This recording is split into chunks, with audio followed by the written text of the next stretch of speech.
One of the significant points that I learned in today's service was that old age is good and old age is possible. The pastor shared some various testimonies of people close to her who have lived long. She mentioned many that have lived longer than 100 years, 110 years, 120 years. And while she was ministering, it really came to my mind that although these individuals lived long, it wasn't by their own strength, it was by the grace of God. The truth is, long life is good, long life is possible. However, it's not by what we do. We can't say that we're going to move to this area because it's a safe area.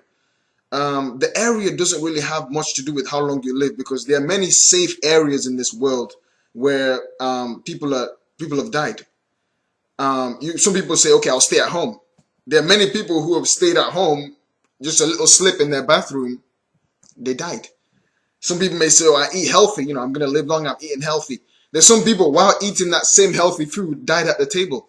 So it's not what we can do that can prolong our lives. It's simply the grace of God. We have to hold on to God and seek Him and serve Him and look unto Him for long life daily. The truth is, the life and the world we live in is quite a wicked world. The battles of life can come at any time. There are so many things going on that even some children are killing their parents. I mean, this is pure wickedness. Parents are killing children. Children are killing parents. There's a lot of strange things that are happening, and our only security is in God. The battles of life come and go, but with God on our side, we can be sure that we will make it through. One thing I truly learned today was that there are some things as a Christian that you don't need to so much pray much about. Just obey what God is saying, obey His word.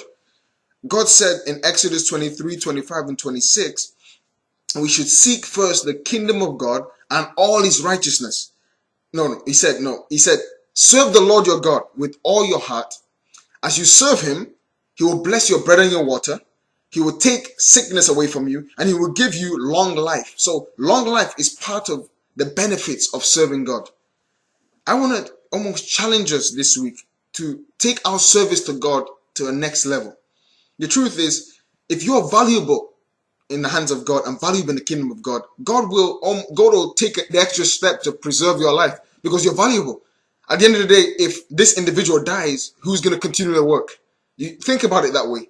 Make yourself so valuable that you're not easily replaceable. As a result, your life will be sustained by God because you are valuable in His kingdom. That's how it works. And also, I want to challenge us to pray for other people. There's so much we can pray for ourselves. There's a limit. I mean, after you've asked for everything you need to ask for, under 5 minutes you're done. But let's step up to the next level and pray for others. This is part of serving God and serving His kingdom. Pray for the promotion of the kingdom of God. Pray for the advancement of the kingdom of God. Pray for the will of God to be done in the lives of people around you. And as you're praying for the kingdom of God and praying for others, God will meet your needs too, and God will supply your needs. I really look forward to what this month has for us. Let's just take a selfless approach to service, and I know that this week will be a blessed week for us, and I look forward to hearing your testimonies. God bless you.